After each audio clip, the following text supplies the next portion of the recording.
పొగ ముందా అగ్ని ముందా? మీరు ఆలోచించి చెప్పండి. పొగ ముందా అగ్ని ముందా? అగ్ని ముందు వచ్చి తర్వాత పొగ వచ్చిందా? పొగ ముందు వచ్చి అగ్ని వచ్చిందా? అగ్ని నుంచే పొగ వచ్చిందా? లేక పొగ నుంచి అగ్ని వచ్చిందా? రెండు ఏకకాలంలో వచ్చినాయి. అగ్ని పొగ రెండు ఏకకాలంలోనే వచ్చినాయి. ఒకటి ముందు వచ్చి ఒకటి వెనకాల రాలేదు. రెండు ఏకకాలంలోనే వస్తాయి, పొగ అగ్ని. అలాగని చెప్పేసి పొగ చేత వంట చేయలేము. వంట చేయాలంటే దేంతో చేయాలి?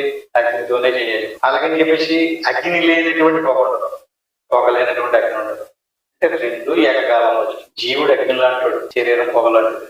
రెండు ఒకసారి వచ్చింది. ఎవరో కారణం కాదు. ఒకళ్ళు ముందు రాలేదు, ఒకళ్ళు వెనకాల రాలేదు. అంటే అనాది. ఈ రెండింటికి ఏం పేరు? పొగకి అగ్నికి ఏం లేదు, అనాది. జీవుడికి ఈ ప్రకృతికి. ఏది జీవుడు ఏది ప్రకృతి? శరీరము, ప్రాణము, మనసు, ఇదంతా ప్రకృతి. దీన్ని మాయ అంటారు. జీవుడు దాన్ని పురుషుడు అంటారు. వీళ్ళిద్దరూ అనాది. వీళ్ళిద్దరి కంటే లోపల ఇంకొకటి ఉన్నాడు, అది ఆత్మ. ఆత్మకి ఆది లేదు, అంతము లేదు.